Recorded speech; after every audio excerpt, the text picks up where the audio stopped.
Hello, everyone. Welcome to a new episode. Today, we are traveling to Ireland. The craziest thing is, I've been a single malt lover for years. I've been a single malt lover for I'm not going to show my age, so let's say over a decade. And the craziest thing is, I never thought about Irish single malt. And during the quarantine, speaking of quarantine, have you met my man here, the Mandalorian? He's out here. He's my best friend from the quarantine. I've found that I've grew an affinity for single malt or Irish whiskey specifically, away from my regular single malt. So I decided to start exploring. And one of the brand that I actually ran into was Waterford. Waterford just came out of the blue. And speaking of blue, is also a blue bottle. And they actually have three different edition of the Waterford. And I didn't know even that it was three different edition. A friend of mine was talking to me and told me, hey, these are all different. And I went and looked a little bit. So if I actually talked to the Waterford Distillery, I would tell you more. But the one thing they really pride themselves on is one place, one farm, one spirit. So they really are about, that single malt, single place, one distillery, which is a big deal. Most of them, for some odd reason, all come at 50% alcohol. I think is a thing for them. And they're in Ireland. They make single malt. And they pride themselves on technology and efficiency and respecting the terroir. So if you look behind every of their bottles, funny thing is they actually have a code for terroir, which is actually interesting. So the three kinds that they have is the Gaia, if I get it right, I don't speak Gaelic, the Dunmore, and the Rat Clod. So the Wrath Clog. So those are the three ones that they actually have. One is organic, and the other two are single farm origin. So the one we are going to try today, believe it or not, is actually the Dunmore, actually, which is the most popular one. And later on during other episode, we will try something else. The Dunmore actually was the one I've tried because I feel like it's the most popular. And most of the thing have 101. If you look at it, it's like 101. So I'm assuming there's other version of it that will be coming out. So, but Irish single malt sound almost like an oxymoron because you're like, Irish single malt, you're already doing single malt. But you realize that Irish whiskeys usually are blended grains sometimes. So it's not usually single malt like the way traditionally Scotland will actually call it single malt. So I want to get into it. Beautiful bottle, beautiful bottle design. Is this blue with a yellow top? Just amazing looking bottle. I think a lot of, they're selling you already on how serious they are about this. And the grower, the really funny thing, they actually put the grower on it of where they got the malt from, and definitely the origin and where the barley came from. And I think they really are about giving homage to traditional, and they're very honest. Literally, it's like Irish barley, water, yeast, chill, filtration. They're very honest. So let's give it a shot. Let's see what exactly is it that they're about. 50% alcohol, 50% ABV, so 100% proof alcohol. So I'm very curious about it. It looks nice. It looks very simple. Produced in Ireland. So Irish, usually they'll categorize themselves, most people just go Irish whiskey. But this one actually wanted to make sure we're aware of the fact that they're an Irish single malt. So single malt can be made anywhere. It just can't be called Scotch because it has to be made in Scotland to be called Scotch. So they're probably following all the procedure, double pot distill, and making sure that they actually have all the things that we need. It's very light on the color. Very light, barely gold, very light. The only thing I do not see here is an age statement. So I do not know what age they've used. If you go on their website, when I snooped on it for a little bit, it just seemed like they just people that are very smart people that wanted to create a single malt that they can. They get their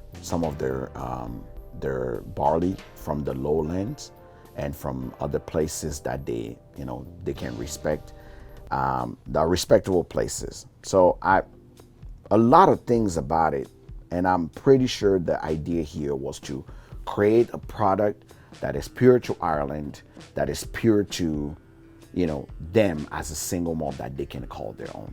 So let's give it a shot. I do not know which barrel this was finished in. I would assume ex-bourbon barrel. So very, plum, fruity nose, a little bit of malt. Okay, let me set my nose. This is going to be a very quick review. I feel like this is a very straightforward single malt. Very plummy, very fruity, apple plum. Nothing really shocking. It's just very divine. The nose is calming almost. Yeah. Mm. Mm. Mm.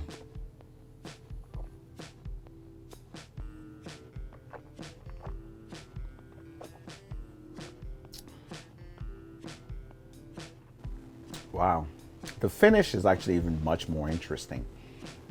The finish is a little spicy and very sweet. But the beginning just give you simple notes, and then the real strength on this is the finish. The finish is whoa. I'm liking the finish. It's like a little bit of it reminds me of flower.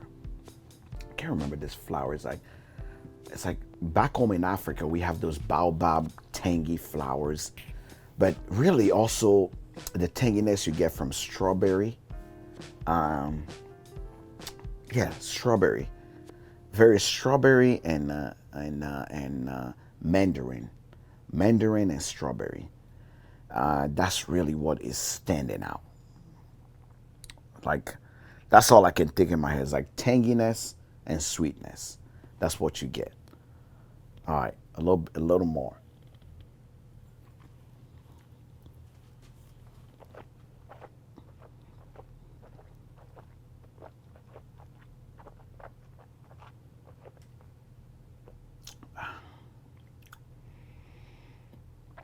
Yes, front palate, nothing at all.